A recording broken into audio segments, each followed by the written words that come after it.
The full face of makeup, only using makeup that has green packaging. Part 2, the remix, face edition. Primers, there's actually a few that have a green packaging, so I'm going to do a cocktail today. Let's start off with the Cooling Primer from Collection Cosmetics. This one is really nice. This one is kind of like a gripping gel primer, or it's meant to be, but I prefer it for the way that it hydrates my face and really gives that cooling effect. So I'm going to be using the Milk Hydro Grip. How could I not? This is an iconic green primer. This primer is like this primer on steroids. So if you want something extremely tacky, this one's your gal. I'm sorry guys, I'm cheating a little bit because I'm using this Sleek Cosmetics foundation. I wanted to try this foundation for such a long time, so I'm back for the review on this foundation. I'm sorry to leave you hanging there guys, but I'm back and I'm back for action. The foundation that I use is the In Your Tone Sleek Makeup Foundation, and it's oxidized like craziness. Concealer made by Mitchell. I'm so glad you exist. Hoping that because this is so light, it's going to kind of correct the shade a bit. And for my bronzer, this was not hard at all. I knew exactly who I was running to, and that's Jordana Tisha, because they have that iconic bronzer duo. So we have the cream formula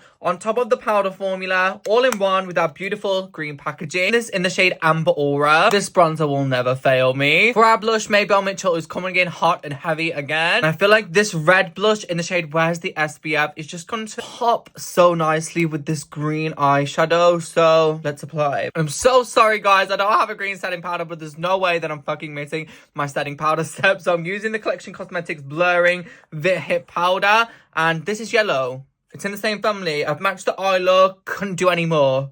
Forgive me. And this is a really beautiful powder. I never hear people talking about this powder, and they really should be. It's one of those setting powders which really smooths the under eye, but isn't drying at all. I find if my eyes are having like a dry spasm, I can use this powder and I just know that it's not going to look dry cakey, it's not going to crack. And I'm going to apply this in all of the normal areas, which for me is the whole face. It's a clean brush. I'm just going to dust away any excess of that powder, and then we can hit back into our Jordana Tisha bronzing duo, the powder side, and start to bronze up the face. Yes, I could go back into my eyeshadow palette.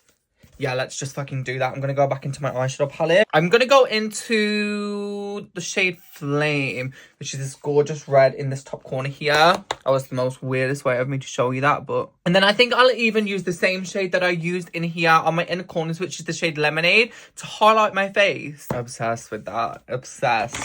And to finish off the makeup, of course, we're going back in with the Milk. I feel like it's technically blue, whereas the primer is green, but they go hand in hand, and I didn't have another primer, so that's what we're using. What colour packaging makeup should I try next? I feel like green was probably the hardest one for me, so I'm excited to see what the other colours are giving. Leave your suggestions in the comments.